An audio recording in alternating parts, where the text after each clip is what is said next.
இது மகிமை நேரம். ஆண்டவராகிய இயேசு கிறிஸ்துவின் நாமத்தில் அன்போடு உங்களை வாழ்த்தி வரவேற்கிறேன். ஆண்டவர் கிருபையாய் தந்த இந்த வேளைக்காக ஆண்டவருக்கு நன்றி செலுத்தி ஆண்டவரை நோக்கி பார்ப்போம். இரக்கமுள்ள நல்ல ஆண்டவரே, நீர் விரும்புகிறதை உம்முடைய சமூகத்தில் வந்திருக்கிற ஒவ்வொருவருடைய வாழ்விலும் செய்தருளும் என்று இயேசு கிறிஸ்துவின் நாமத்தில் ஜெபிக்கிறோம். ஜீவனுள்ள தகப்பனே, ஆமேன். அன்பானவர்களே, நாம் வேதத்தில் ரோமருக்கு எழுதின நிருபம் 8வது அதிகாரம், ரோமருக்கு எழுதின நிருபம் 8வது அதிகாரம் 29வது வசனத்தின் பிந்திய பகுதியிலே இப்படி நாம் படிக்கிறோம். தேவன் எவர்களை முன்னறிந்தாரோ அவர்களை தமது குமாரனுடைய சாயலுக்கு ஒப்பாயிருப்பதற்கு முன்குறித்திருக்கிறார். அப்படி என்றால் ஆண்டவர் தம்முடைய பிள்ளைகளை இந்த உலகில் மாதிரியாக நிறுத்துகிறவர். கிறிஸ்துவை தரித்து கொள்ளுகிற ஒரு மேன்மைக்குள் நம்மை நடத்துகிற ஒரு ஆண்டவர். பிரியமானவர்களே, நாம் வேதத்தில் 1 தீமோத்தேயுவின் புத்தகம் 4வது அதிகாரம் 12வது வசனத்தை நாம் படிக்கும்போது பாருங்கள். 1 தீமோத்தேயு 4:12 ஆண்டவர் சொன்னார், நாம் மாதிரியாய் இருக்க வேண்டும் என்று ஆண்டவர் சொன்னார். நாம் வார்த்தையில் கிறிஸ்துவை காண்பிக்க வேண்டும், நடக்கையில் கிறிஸ்துவை காண்பிக்க வேண்டும்.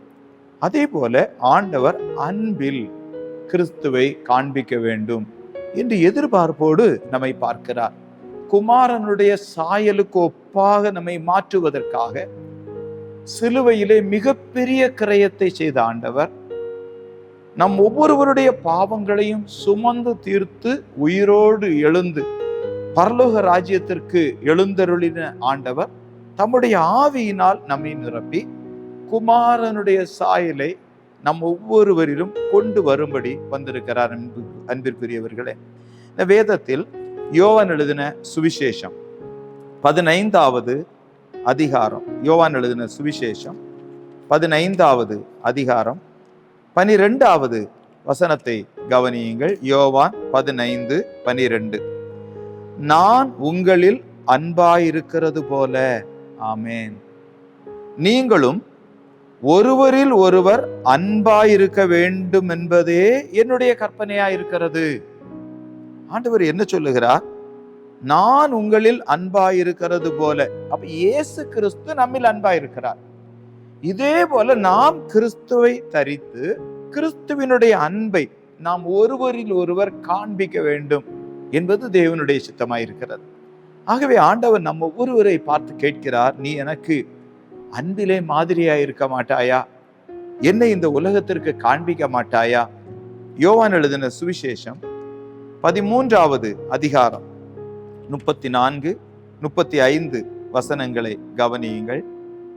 நீங்கள் ஒருவரில் ஒருவர் அன்பாயிருங்கள், நான் உங்களில் அன்பாயிருந்தது போல, ஆமேன், நீங்களும் ஒருவரில் ஒருவர் அன்பாயிருங்கள் என்கிற புதிதான கட்டளையை உங்களுக்கு கொடுக்கிறேன். அல்லேலூயா. நான் உங்களில் அன்பாயிருந்தது போல என்று அதை சமப்படுத்துகிறார். மறுபடியும் பாருங்கள், நீங்கள் ஒருவரில் ஒருவர் அன்புள்ளவர்களாயிருந்தால் அதனால் நீங்கள் என்னுடைய சீஷர்கள் என்று எல்லாரும் அறிந்து கொள்வார்கள். கிறிஸ்து நம்மிலே அன்பு காட்டுகிறார். அதே அன்பை நாம் ஒருவரில் ஒருவர் காண்பித்தால் அவர் சொல்லுகிறார், நீங்கள் என்னுடைய சீஷர்கள் என்று எல்லாரும் அறிந்து கொள்வார்கள் என்று சொல்லுகிறதை பாருங்கள். ஆகவே ஆண்டவர் நம் ஒவ்வொருவரிலும் தம்மை வெளிப்படுத்த, குறிப்பாக நாம் கிறிஸ்துவின் அன்பில் நம்மை மாதிரியாக்க வேண்டும் என்று கர்த்தர் எதிர்பார்க்கிறார்.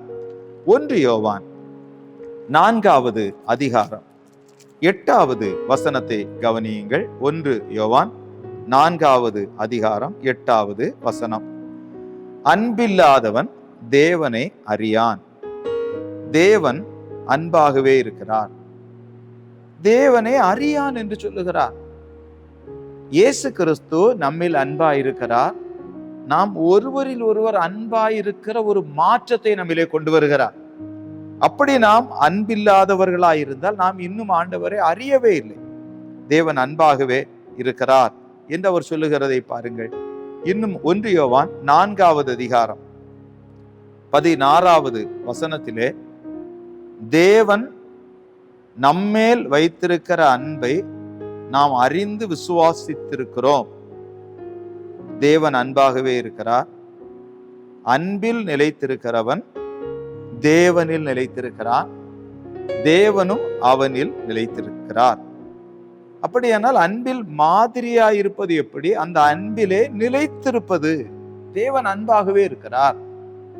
இயேசு கிறிஸ்து உன்னிலே எவ்வளவு அன்பு காட்டுகிறாரோ அதே அன்பை நீ மற்றவர்களிடத்தில் காண்பி. அந்த அன்பிலே நீ நிலைத்திருந்தால் நீ தேவனில் நிலைத்திருக்கிறாய், தேவனும் உன்னில் நிலைத்திருக்கிறார் என்கிற காரியத்தை கர்த்தர் சொல்லுகிறதை பாருங்கள். ஆகவே 1 யோவான் 4வது அதிகாரம் 20வது வசனத்திலே ஆண்டவர் சொல்லுகிறார், தேவனிடத்தில் அன்பு கூறுகிறேன் என்று ஒருவன் சொல்லியும் தன் சகோதரனை பகைத்தால் அவன் பொய்யன். தான் கண்ட சகோதரனிடத்தில் அன்பு கூறாமல் இருக்கிறவன் காணாத தேவனிடத்தில் எப்படி அன்பு கூறுவான்? ஆகவே காணாத ஆண்டவர் நம்மில் அன்பாயிருந்து தம்மை நமக்கு வெளிப்படுத்துகிறார்.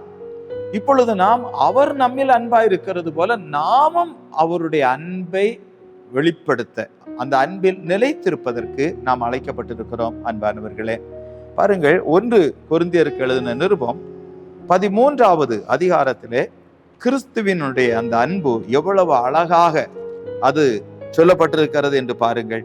ஒவ்வொரு நாளும் கிறிஸ்துவின் அன்பில் நிலைத்திருப்பதற்கு அடையாளமாக 1 கொரிந்தியர் 13வது அதிகாரத்தை நாம் படிக்க வேண்டும். ஏனென்றால் அவர் சொல்லுகிற காரியத்தை பாருங்கள். 1வது வசனத்திலிருந்து நான் படிக்கிறேன்.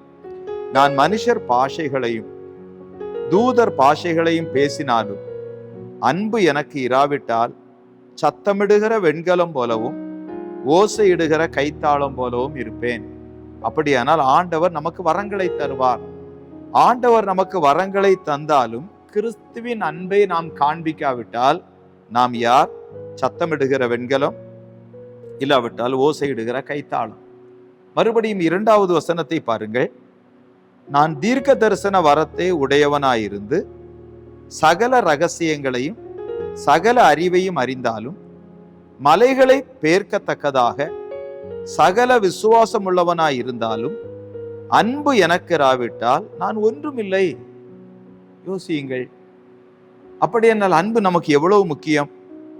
எனக்கு உண்டான யாவற்றையும் நான் அன்னதானம் பண்ணினாலும் என் சரீரத்தை சுட்டரிக்கப்படுவதற்கு கொடுத்தாலும் அன்பு எனக்கு இராவிட்டால் எனக்கு பிரயோஜனம் ஒன்றுமில்லை.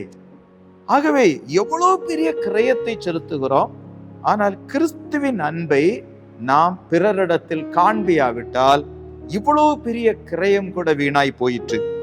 ஏனென்றால் தொடர்ந்து சொல்லுகிறார், அன்பு நீடிய சாந்தமும் தயவும் உள்ளது, அன்புக்கு பொறாமை இல்லை, அன்பு தன்னை புகழாது, அன்பு இருமாப்பாயிராது, அயோக்கியமானவைகளை செய்யாது, அன்பு தற்பொழிவை நாடாது, அன்பு சினம் அடையாது, அன்பு தீங்கு நினையாது, அன்பு அநியாயத்தில் சந்தோஷப்படாமல் சத்தியத்தில் சந்தோஷப்படும், அன்பு சகலத்தையும் தாங்கும், சகலத்தையும் விசுவாசிக்கும், சகலத்தையும் நம்பும், சகலத்தையும் சகிக்கும். அன்பு ஒரு காலம் ஒழியாது. தீர்க்க தரிசனங்களானாலும் ஒளிந்து போம், அந்நிய பாஷைகளானாலும் ஓய்ந்து போம், அறிவானாலும் ஒளிந்து போம். நம்முடைய அறிவு குறைவுள்ளது, நாம் தீர்க்க தரிசனம் சொல்லுதலும் குறைவுள்ளது.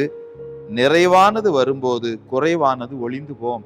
ஆகவே பிரியமானவர்களே, ஆண்டவர் மத்தேயு எழுதின சுவிசேஷம் 19வது அதிகாரம் 19வது வசனத்திலே ஒரு காரியத்தை சொல்லுகிறார். மத்தேயு 19வது அதிகாரம் 19வது வசனத்திலே, உன்னிடத்தில் நீ அன்பு கூறுவது போல பிறனிடத்திலும் அன்பு கூறுவாயாக. ஆகவே கர்த்தருடைய பிரதான கட்டளை என்ன? முதல் 4 கற்பனைகள் தேவனிடத்தில் அன்பு கூற வேண்டும் என்பதும், தொடர்ந்து 6 கற்பனைகள் நம்மில் நாம் அன்பு கூறுவது போல பிறனிடத்திலும் அன்பு கூற வேண்டும் என்பதே. ஆகவே பிரியமானவர்களை, இயேசு கிறிஸ்து வரும்போது அவர் நம்மில் அன்பாயிருக்கிறது போல பிறரிலும் அந்த அன்பை காண்பிக்க செய்து அன்பில் மாதிரியாக நம்மை மாற்றி கிறிஸ்து நம்மில் தம்மை மற்றவர்களுக்கு வெளிப்படுத்த விரும்புகிறார். ஆண்டவர் அந்த இரக்கத்தை செய்யும்படி ஜெபிப்போமா? நல்ல ஆண்டவரே, நீர் விரும்புகிறதை ஒவ்வொருவரிலும் செய்திருளும். நீர் விரும்புகிறதை ஒவ்வொருவரிலும் செய்திருளும். இயேசு கிறிஸ்துவின் நாமத்தில் ஜெபிக்கிற தகப்பனே, ஆமென்.